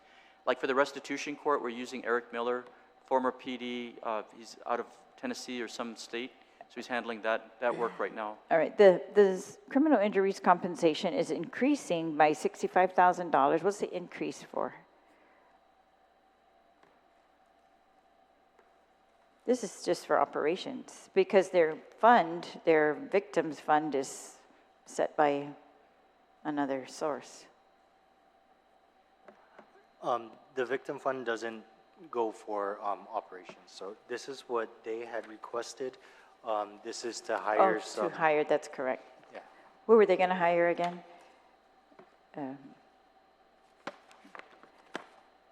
Is admin staff or victims? It was mainly admin staff. I think some travel that they wanted, some supplies. Okay. What about, and then, okay, the biggest one here is this admin operations funded in continuing appropriation, $714,000. What does that mean? Funded in continuing appropriations, admin operations. You want to increase the cost of admin operations by $700,000, but you're saying you're going to fund it from money that's left over from prior years. But what is this cost coming from, $714,000? No, this is to show how much we've shifted to prior years. So if the prior year continuations or prior year continuing appropriations are going to end, that's how much we've actually shifted to the previous years. Does that make sense? No, sorry, say it again, I don't get it. Are you saying that, are you not increasing administrative operations by $700,000? That's how much we've already used from the prior year, or the continuing operations. So why is it in FY25 budget? Because we are under the assumption that we would not have continuing appropriations. So this is to show you how much we've used that's not in our 24 budget. Are you going to spend it again in 2025, $700,000? You're saying you spent it already in FY24? Yeah. Okay, so are you going to spend it again in FY25? No. This is to show you how much we've used up. This is Okay. to show why we're asking for the 5.9. Because we assume that the continuing appropriations are going to end. Right? Yes. So this is how much we've used in those years. So if we don't account for the amount used in other sources, then it's going to lower our budget. It's going to, Okay. All right, I'm going to go for it. So on the April 1st, when you submitted your budget, you gave us a letter with a summary of 8 provisions that you also wanted us to consider. And then today we have the slides of the different provisions that you want us to consider. I just want to make sure, should we go with the slides versus the April 1st letter, if there are any differences? For example, the April 1st letter talked about AG is authorized to pay SAGs who rendered services during fiscal year 2022 and forward, but I don't see that in the slides. because that's in our chapter. That's chapter 7 that it's included in. These are the miscellaneous provisions that we went over. Oh, okay, all right. So all of the requests that you made in April and today they're just all together? Yes. Okay, so let's just go through some of those.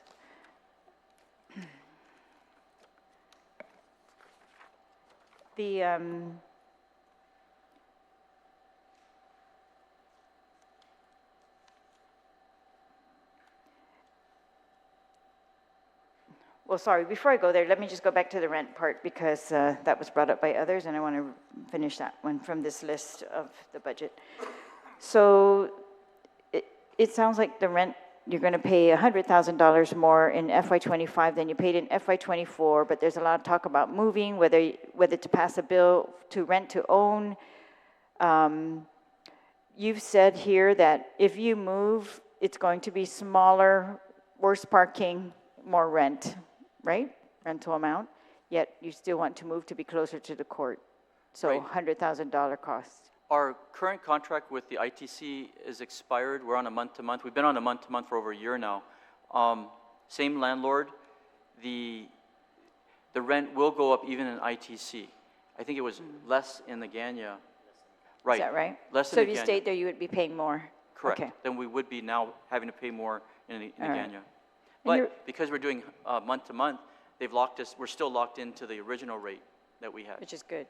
Yes, which is good. All right, so but yeah, just generally, this is not a hearing on the rent-to-own bill, but it seems to me every agency in the government has that exact same issue of paying rent or building their own building. This is one of the things that the HRRA, the Hagonya Restoration and Redevelopment, was supposed to address. One of their #1 projects was supposed to be building of an office building in Hagonya. I think we came close. I think there were even renditions of that.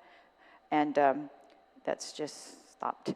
I'm not sure why, so we should follow up with that. But I think it would be a building owned by the government of Guam, right? That even according to your proposed bill. And so this is, to me, very similar to what every other agency of the government of Guam is facing. And we've probably only solved that for one so far, or tried to solve it with the U.S. EPA's help for Guam EPA by allowing them some use of land to build a building that they got a grant for.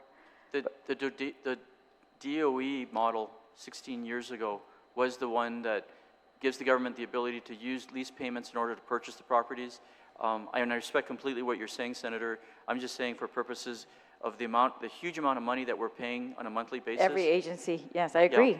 I agree with you that it's much more beneficial to the taxpayers of Guam to proceed with those plans to build that central office building in Agaña for at least some of our agencies, if not all. I agree. All right, and okay, so I'm not gonna go through all of your slides, just one, but, I mean, not, just maybe there's 4. So first, let's start with the contracts. You want to remove the AG, the authorization that we've given the AG to contract with attorneys as independent contractors in Section 18. And so you want to leave that authority only with the public defender and alternate public defender, I guess, I'm not understanding that. It's Section 18. Miscellaneous.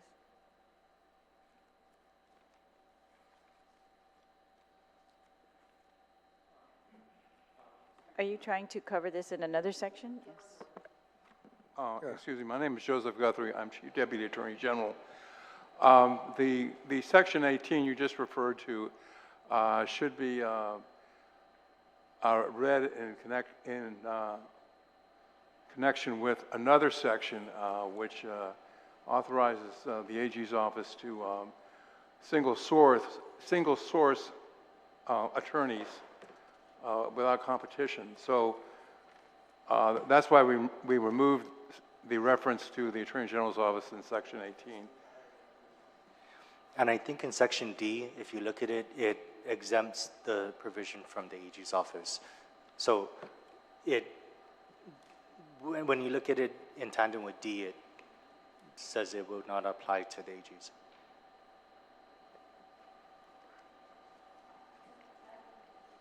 All right, but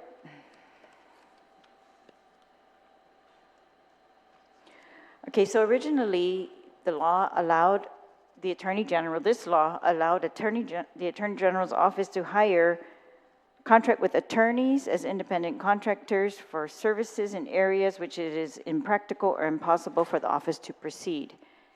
And so you want now that the Attorney General's office is granted authority to for contractual for any position, it looks like, without any kind of caveat on what that position would be. All right, well, we'll look more thoroughly at these. Those are my questions, and I understand, Deputy Guthrie.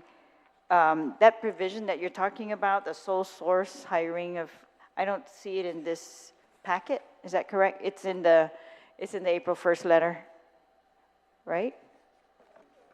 Yes, as part of the Chapter 7. Okay, yeah, all right. So that one,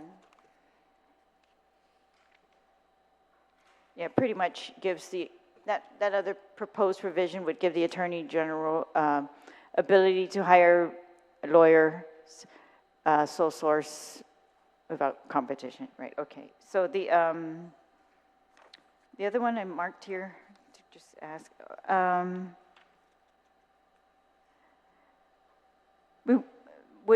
this is like Chapter 12, Section 24. It would exempt all positions within the Office of the Attorney General from being classified.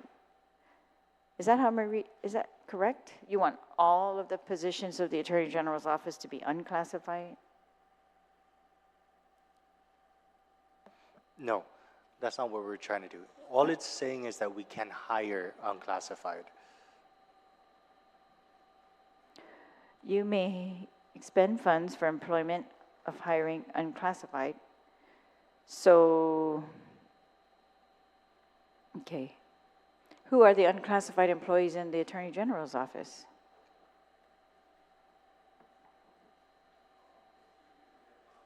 This is Joe Guthrie again.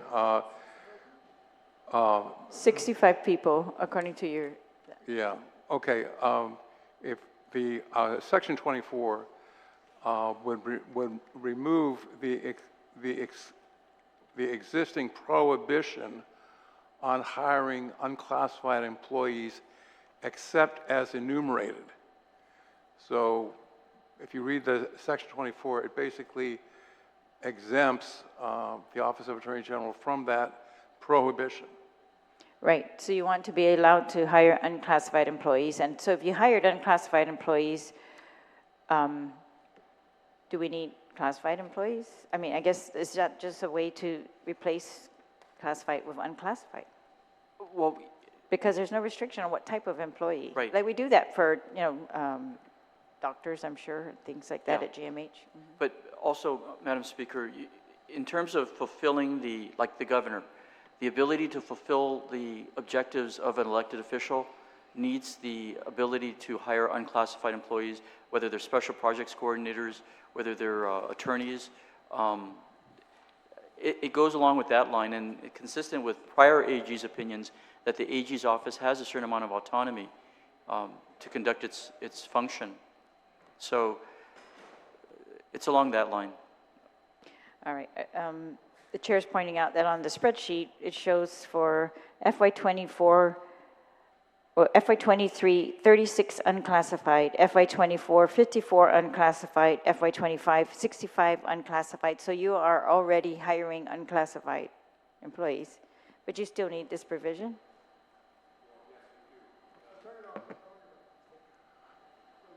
Yes, we do, because we are currently hiring unclassified under our power to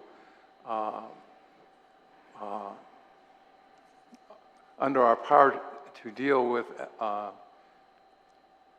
employment in an autonomous way.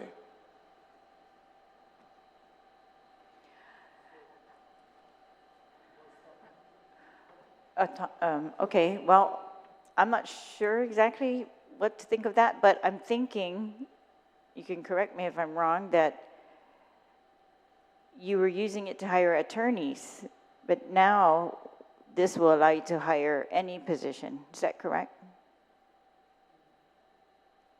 Yes, we believe that we already have the authority. This is just to make sure, we're trying to keep all of the sections consistent. All right. So if we have it in And you have one- the authority to hire unclass in any position?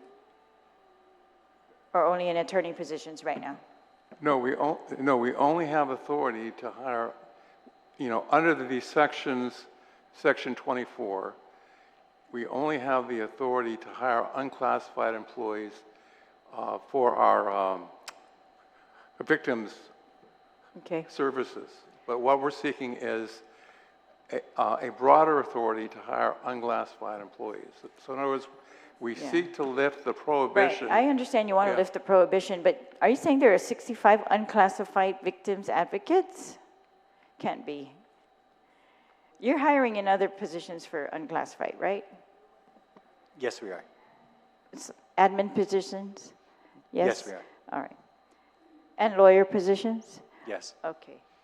All right, so this one I guess is, I'm at 5 GCH, Chapter 5, Section 5150. This is the proposal to change, instead of the Attorney General Office reviewing agencies' procurement, that the public auditor review the procurement or advise them as it's going along. And it says, may designate, shall serve as legal counsel and provide necessary legal services to the policy office and the general services agency.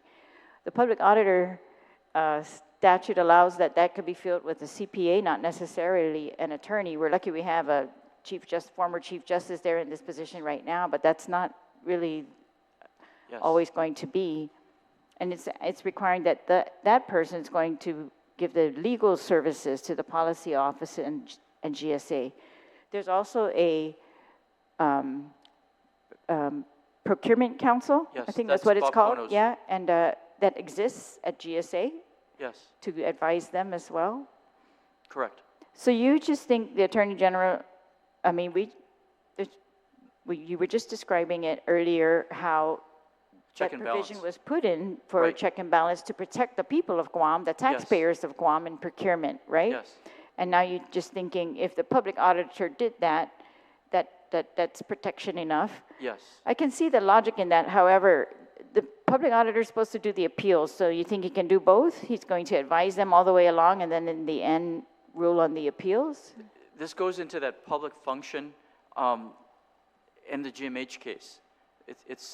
The idea is the legislature made a determination that the public auditor was supposed to be part of an administrative appeal process, but the AG was also supposed to be part of the review of certain contracts.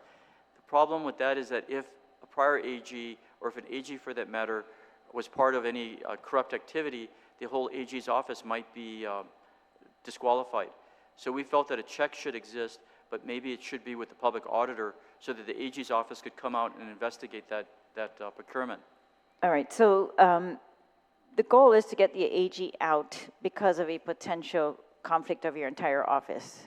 Because of the way the courts are moving right now, and quite frankly, when May 20th comes around and hopefully the Supreme Court issues an opinion on how it views this, it's going to help us further, because we've already been knocked out of one government corruption case. So we've suggested that this be done by the Procurement Council as an executive branch advisor, right? That he advised the agencies on procurement. That was one suggestion. The other suggestion was each agency hires its own counsel, right? And they advise these agencies.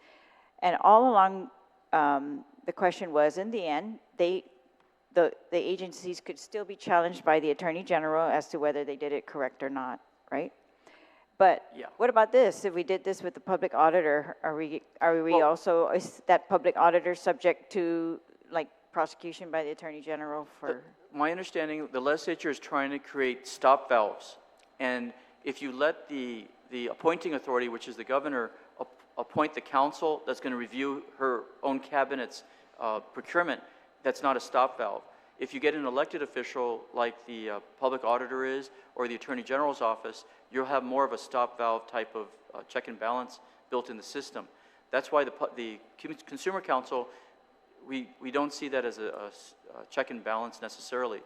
But to put the AG's office involved in it, it always concerns us with the way the courts are interpreting the conflicts. Well, if if the Attorney General's office is advising an agency, wouldn't it be natural that they advise them on procurement? Yes, you're going to have more of a stop valve type, a check and balance in the system. Yes, but agencies are not under the control of the AG's office. They often have their own their councils, their in-house councils, like the GWA. Well, those are GPA. exceptions to the line agencies. They're all relying on the AG's office. They have no counsel. So many of them right now have line departments, zero yes. counsel. Yes. The line departments, yes. That's correct. Yes. So, yeah, I guess, so I have two questions about this. But We don't have to resolve it today, but yeah, does that mean that the public auditor just steps into the shoes of those line agency councils subject to being sued by the Attorney General's office if we don't agree on the procurement interpretation? That's one. Number two is, I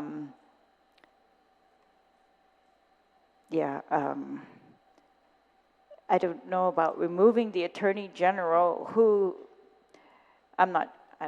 We'll have to talk We put about that this. in, Madam Speaker, because of the concerns of what the judiciary is doing on their cases. I understand. That's- Would passing this end that case? If we pass this into law, would that case go away? Would it be over? No, it's much Okay. deeper.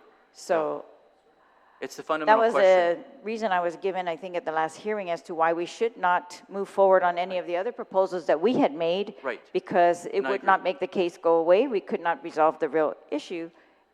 I and I'm agree. not- At this point, I would ask that you take that out. I don't think that should be, because there's cases ongoing right now. I think it will help us to give better direction to the legislature. All right, so the next slide was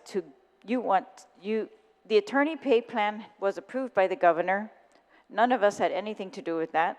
She approved it, it's effective. However, you're saying we need to pass this in order to allow you to pay it retroactively because it was not paid? Because the authorization that we asked for in the current fiscal year didn't include that. So we believe there's a Do you significant. need authorization in the next fiscal year, or we're just giving an appropriation? This is for, I know, this is full for, adjustment. this is for 24. right, the retro and the next You want it fiscal to year. say that there's an appropriation for the implementation of the pay plan and That's the new play plan. that they shall be effective? Okay. Yes, from this point forward. All right, and so And- that applies going all the way forward. Okay, what about, sorry, the next one, skip all the way to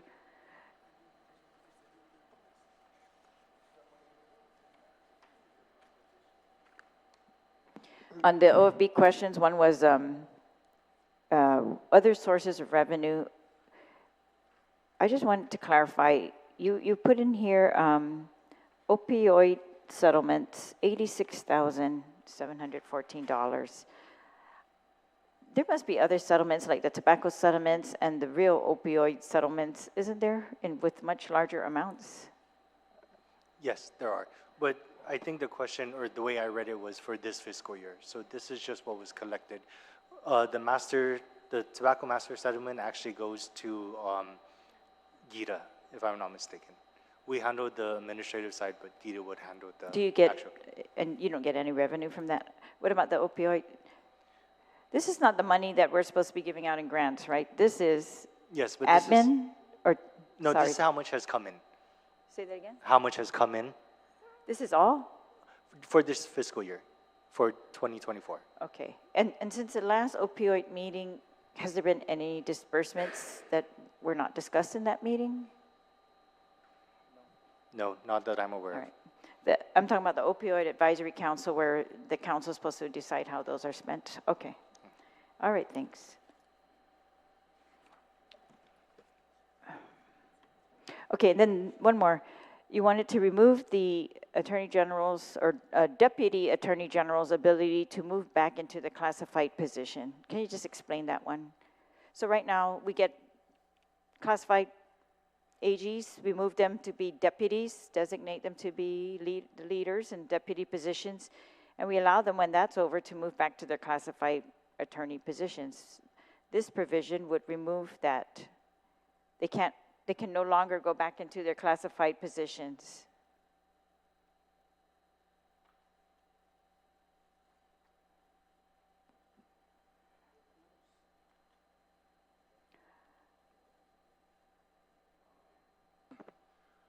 Yes, thank you, Madam Speaker.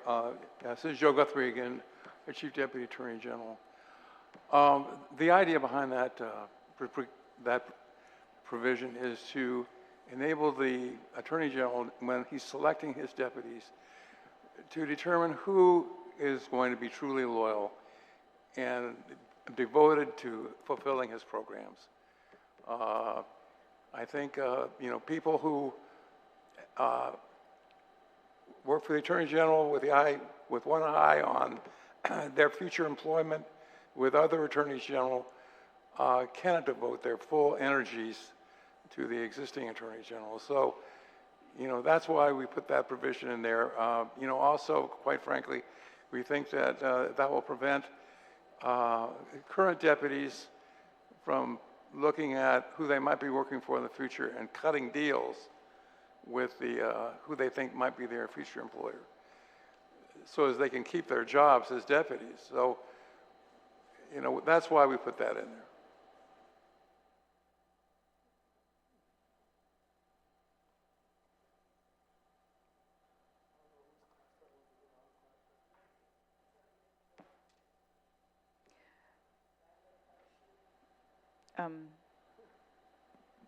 Madam Speaker, we're going to have further discussions on this provision with the All right. the committee. Yeah, I think the provisions that affect, seem to transform or want to transform the AG's office from classified personnel to all unclassified personnel, we should discuss in full. Well, That's different, and then this one Yeah. is, we do this in many other agencies of the government where those who have been working in that agency for a very long time, we want them to be allowed to become the deputy of that agency if they're skilled, if they are able to handle it.